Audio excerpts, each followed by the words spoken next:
Welcome to This Week in Hospitality Marketing, the podcast show number 400 with your host, Lauren Gray. Hello, everyone, and welcome to Hospitality Marketing, the podcast. I'm your host, Lauren Gray, and this is episode number 400.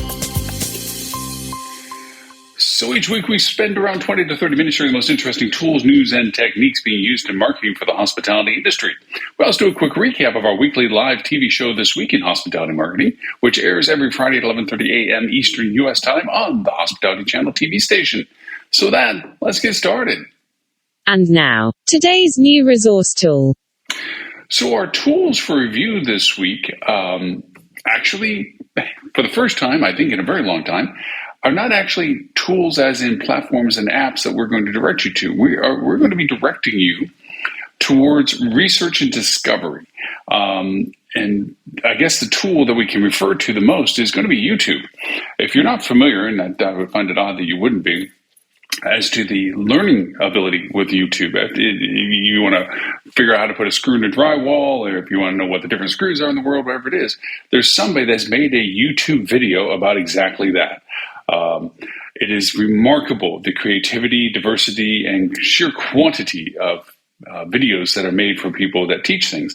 Well, the new rage, as referred to in our live show today, was about AI. And we're past the novelty discussions. We're past the shock and awe, wowie things, and new and innovative, and the scary tactics of it taking over the world and so forth. So our tools discussion are really going to be an omnipresent awareness of how to find the most useful ways of using AI. And one of the most useful ways of using AI right now is the content's being produced by people to try to be in the forefront of traffic, where they're giving what's called AI prompt guides. They're figuring out ways to use AI, what questions to ask, what can they facilitate as.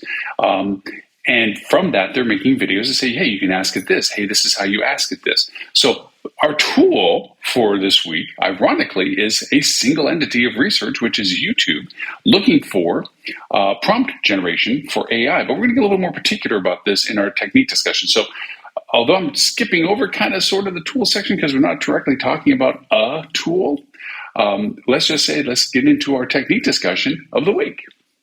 Now, for this week's hospitality technique. So our technique discussion, obviously our tool discussion went pretty quickly, go to YouTube, is how to use ChatGPT for hospitality marketing. It's not about just the curiosity and fascination and novelty of AI. It's how does this now work? We've been with it now for a few months. Everybody and their brother has talked about it. Everybody and their brother is acting like they know more about it than the next person. Everybody's trying to sell you things now about these are the things you use AI for, and this is what you need to do with this, and let's send you this list of things to do. I've actually gotten some of them. I've chased some of them down and looked at it. And unfortunately, nothing has truly impressed me as to insights about using AI for hospitality marketing. Outside of those people that concur with a lot about what we're talking about, and it sounds very egotistical to say, about tools that have been used in specific ways for what we use for hospitality marketing. An AI function that's been infused into a tool that develops SEO optimized content based on keyword generation. AI infused market research as to traffic and share of voice and the mathematics that go along with shoveling in all that data together and giving you some perspective on it. That's where AI is really helpful. One of the things we brought up in our live show discussion today, which we'll jump to, but real quick, just to bring in part of our conversation of technique today, is there's narrow cast AI and broad AI. And even though ChatGPT and those like it, they're being used by Microsoft and Bard with Google and so forth, may seem like they're very large AI. They're very secular as to what it is that they're doing. The only difference about them is the amount of data sets that they are using for the content that they're being used for. They have the entire internet to pull their content from. So although it sounds very broad, like, oh my gosh, that's a artificial intelligence in the extreme, is going to be HAL 2000 out of 2001 Space Odyssey or the Star Trek computer. Yes, to some degree it'll get there. And yes, to some degree it's progressing. And we've had this discussion on the live shows earlier this week. But how can it actually work for hospitality marketing right now? We're going to dive into certain tools next week about certain things that we've had. But today, let me just go over and say that The best usages of ChatGPT for hospitality marketing is to find out how to use the AI in a way that directly answers a question. And this can be done in several ways. Going back to our tool brief discussion as going to YouTube, there will be links in the show notes. So please don't feel like I'm abandoning the tools that I normally share. There is links in the show notes of particular videos that I've come across that have been helpful uses for hospitality marketing. Summations, expansion of understanding, comparative research. Let me give you some cases examples. So, for instance, I had a potential client reach out to me, and we do a lot of audits. We do a tremendous amount of audits. Audits are incredibly useful, especially when they're unbiased like we do them. We're not trying to solicit our business and so forth. We've had those discussions where we tell you how you are in the market, how you are technologically, how's your website's health, how your comp set is doing. What is your comp set doing? What are you doing in comparison to your comp set? What is your destination marketing doing? What is your destination doing? How's your destination compared to other destinations that are symbiotically similar, that are looking for the same demographics? What tools are being used in your market? How effective are those tools? What's opportunity, SWOT analysis? That auditing process is incredibly helpful because it gives you a snapshot to work from action plans. Okay, wow, we need to fix this, or wow, we didn't know that that was an opportunity we should be exercising, so forth and so forth and so forth. So in this auditing process, there's amounts of data that you're trying to learn. And one of the first fastest ones is when a client, such as this potential client calls up, is I want to look at the client. I want to see what it is. And it's easy to go to their website and initially look at it. It's easy to pull down plug-in tools in Chrome that will say, these are the tracking codes that are on it. This is the Facebook pixels that are on it. This is the information that's being chased on it, all this other stuff, factual kind of functional stuff. And then it'll go over and tell you real quickly other tools that I have that will talk about the technological efficiency of H1 ref tags and anchor text and 404 redirects and 301 errors and so forth. That's fine. That's fast. That's quick. That gives me a synopsis of how much they're keeping up on top. It's interpretation. But the real value, which AI can help with, is to summarize the site. And it sounds so simple, but you literally take the URL string and go to ChatGPT or whatever AI you're using, but let's just say ChatGPT for clarity.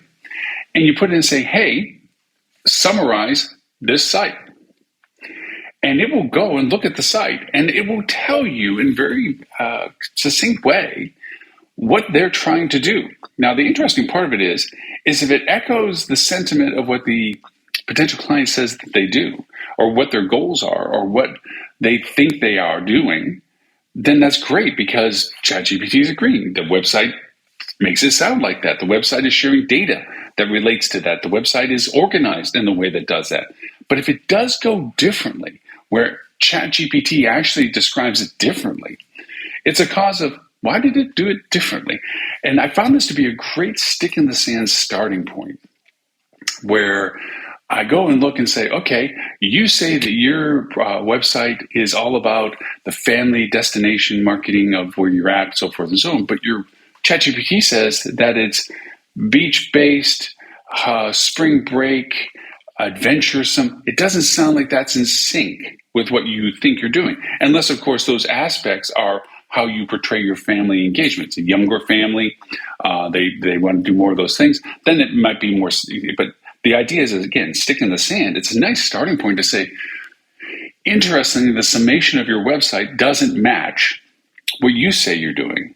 So then other things are, by now, hopefully people have rich media.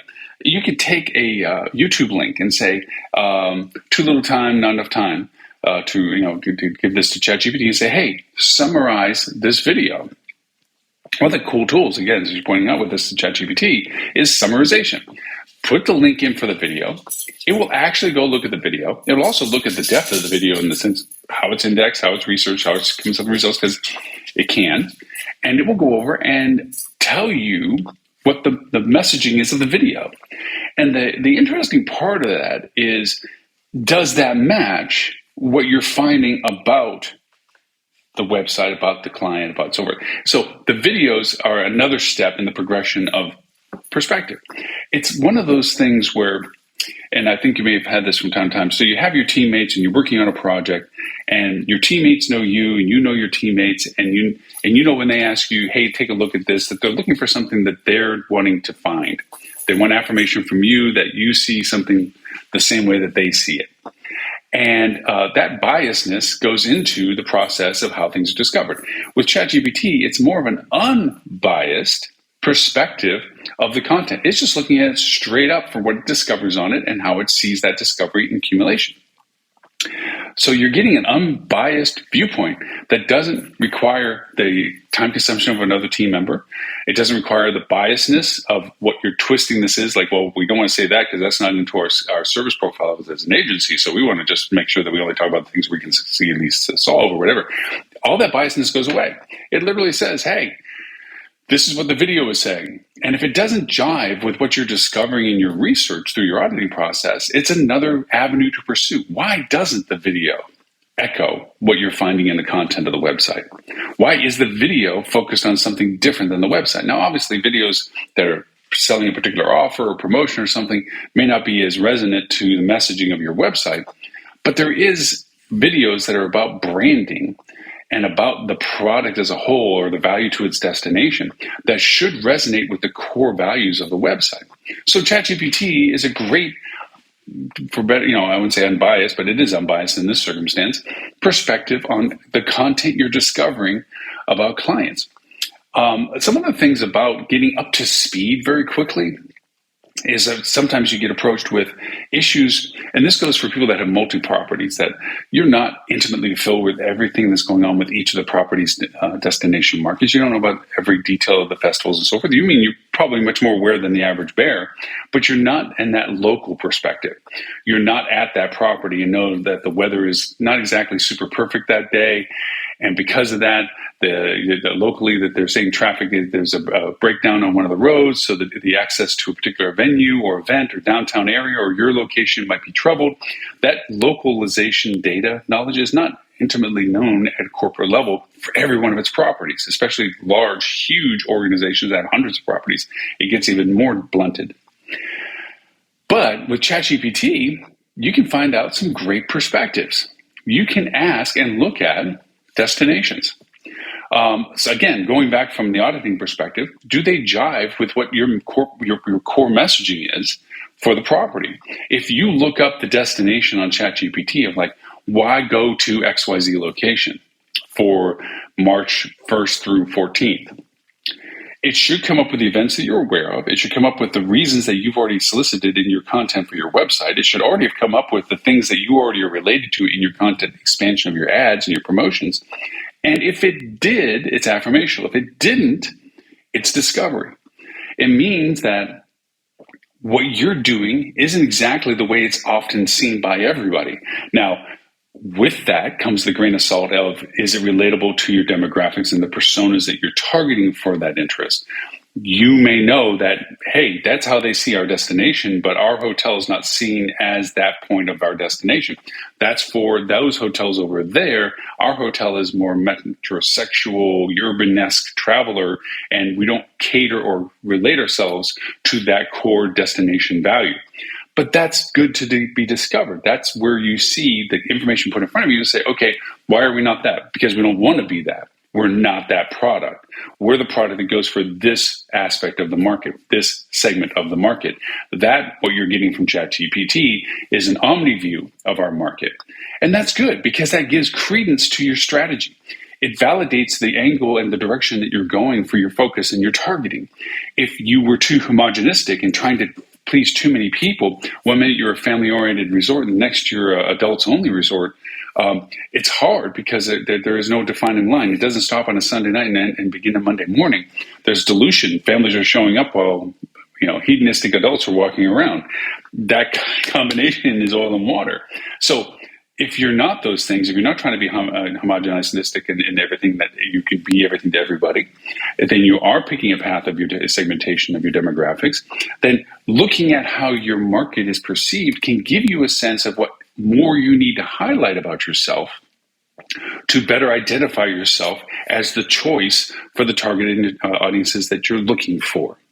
So these are just some of the aspects of how to begin to adaptively use ChatGPT in your hospitality marketing strategy. This relevance of discovery, this summation capability of data, the comparative perspective that ChatGPT can give you, AI can give you, and not just particularly ChatGPT, but AI can give you will either validate or open opportunities of discovery as to what you may not be aware of from the perception of the data that's available for your market. So there you have it, our technique this week, how to use ChatGPT for hospitality marketing. And it brings us to news and show review. Now, this week's hospitality news that you should know. So news and show review. Our show today obviously was about AI. It's a persistent discussion because of its infiltration in our society so much. But our topic today in the live show was the AI bandwagon. Same wheel, different topic. Now, this sounds like a little bit of an axe to grind, and it was to some degree. And this was due in part for similarities to how AI is being adopted, integrated, and expressed and focused on in our society. It's very similar to how the history of the internet has been adopted and integrated into our society. One of the things about ChatGPT we brought out in the show was in January, the adoption of over 100 million users for ChatGPT was the fastest adoption of a new technology subscription service in the history of it. This goes past to the old videos we used to watch of how many years did it take to build audiences for radio versus TV versus the internet and so forth, to show the progression of this expansion of how the internet and on and on and on goes. Well, ChatGPT as an entity representative of AI was the fastest growing in 1 month ever in the history of all of that. But more importantly, we were talking about how it relates to when the internet was first rolling out in the late 90s. Most people are, at least my age or older, would remember the times in bookstores where if you wanted to find websites, there was actually printed books, much like the size of a very large yellow page phone book. And for those not old enough to remember what those are, it's a little hard to make a comparison, but it was about 4 or 5 inches thick of pages that were literally an address book for websites. And so you could look up the category of lawn care. And if anybody had a website, their listing of their website was like a phone book. It was there and you actually typed it in the computer. There was no search engine. Back then we were on platforms like Prodigy and Alta Vista and things like this, and there was no search component. The things that were on those pages when you went to that website was what they shared. And they didn't give you much of an option. They had some rudimentary search engine into the content of what they put on their website. Like they had a page about this or they had a page about that. Usually it was news or whatever. But going and finding websites of other businesses or finding websites of other things just really wasn't a function in 1997, 1998. So with that, these books were printed, and it was a huge thing. Well, I kind of equated it to today's AI, where all of a sudden, and we just covered it here in the podcast, of the new burgeoning prompt business, where people are literally trying to teach you how to use the technology that's sitting on your laptop right now. And much like the internet was, here you have this computer plugged into a phone modem, or put the phone on the cradle, whatever, and it's a book that's telling you where to go on this computer that's not on your computer. You can go to another place that's not on your computer. It's not your file. It's not your content. It's literally somebody else's content you can go look at. It was an amazing feature at the time that they gave books to. And I kind of equated that in the live show as to same wheel, different topic. We're in that phase now where the wheel is just beginning to roll as to what this means to our society, how this gets used by our society. And for the next 6 months or less, this prompt business where people are going to come up with the 10 prompts that you can make to have a ChatGPT or AI tell you what to do for SEO or your emails or how to write emails for you or how to write social posts for you or whatever it is like this. That's what we're in right now. And it'll last as long as it lasts until there's a supplement that covers all that you no longer have to, or the learning curve goes to a point where people now understand what they can do for it. Kind of like what search engine pages used to be, where people began to understand they could ask more than 1 or 2 words. They could ask 3 or 4 words, or 4 or 5 words, or 5 or 6 words, or 6 to 7 words. And now the list is 14 words and longer that people actually type. They type full sentences in. And here's ChatGPT is, you can do the same thing and get different information. So we're progressing. We're learning how to use the technology, and that's kind of where we are, and that's kind of what the live show was mostly talking about at that particular point. So there you have it. Our topic for the live show today was the AI bandwagon, same wheel, different topic. The other things that, from a news perspective, they're beginning to talk about in ChatGPT, AI prompts for things like for hospitality and so forth. The impact on conversational search for travel. This is something that we have to pay very close attention. Conversational search for travel in a nutshell, is the use of conversational interfaces like chatbots to service travel information or plan trips.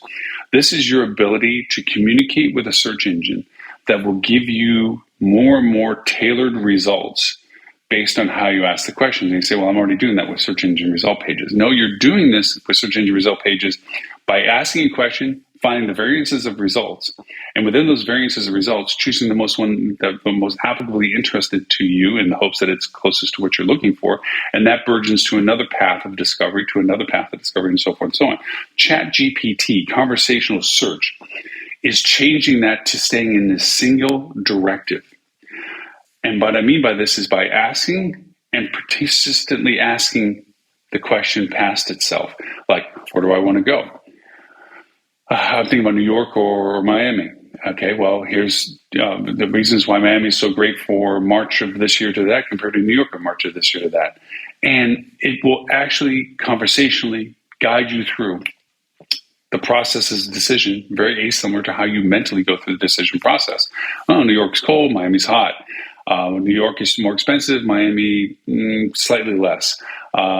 New York, I've already been there twice. Nothing really touristy to go to that I haven't really already done to. Miami, I still haven't, just be able to relax on the beach, even though I've been to the beach. That seems like a much more. See, that conversational in your subject in your mind is how conversational search is working towards. So mindful of that. That's our news portion of it today. We're going to talk more about that next week, actually. So I actually have a description I'll put in the show notes that I got from ChatGPT as to conversational search for travel, which is interesting. You're going to see more and more of that. People are saying, hey, this is what I got from ChatGPT. This is what I got from ChatGPT. Well, we're doing the same. We'll give you the results of what ChatGPT says is about conversational search for travel in it as well. So with that, remember, you can find us on Google Play, Apple, iTunes, iHeartRadio, SoundCloud, Stitcher, Spotify. The list goes on, 39 platforms and counting. We're even on Amazon's Alexa, Google Assistant, and Apple's Siri. Just ask any of them to play the Hospitality Marketing Podcast, and ta-da, you'll hear it. No matter which one you may use, however, please comment and rate us. That helps others find the content. If this is the first time you're finding us, please smash the subscribe button. We do this every week. Been doing it now, podcast-wise, 17 years. Live show-wise, TV station-wise, and live channel-wise, going to 209 countries. We're in our 9th year every week of doing this, no matter where we are. As a matter of fact, I'm recording from the Netherlands at this point as we travel. So with that, always our reruns in I Love Lucy fashion, again, age referencing, are found at hospitalitychannel.tv. That you'll find the live shows and the podcasts all there, but you also have our podcast page, which you can always see all our historical podcasts on as well. And of course, please don't forget our live TV show that we do every Friday, 11:30 a.m. Eastern U.S. time, called the Hospitality Marketing This week in Hospitality Marketing, the live show. My mind wandered as to naming the channel all over again. And of course, you can catch us on your Android app or your Apple app. We simulcast the show in addition to our TV channel, which is on Roku, Google, Amazon, and Apple. We also simulcast on Facebook, LinkedIn, Twitter, and YouTube, and also Twitch for those that get their media through their gaming consoles. So with that, my name is Lauren Gray.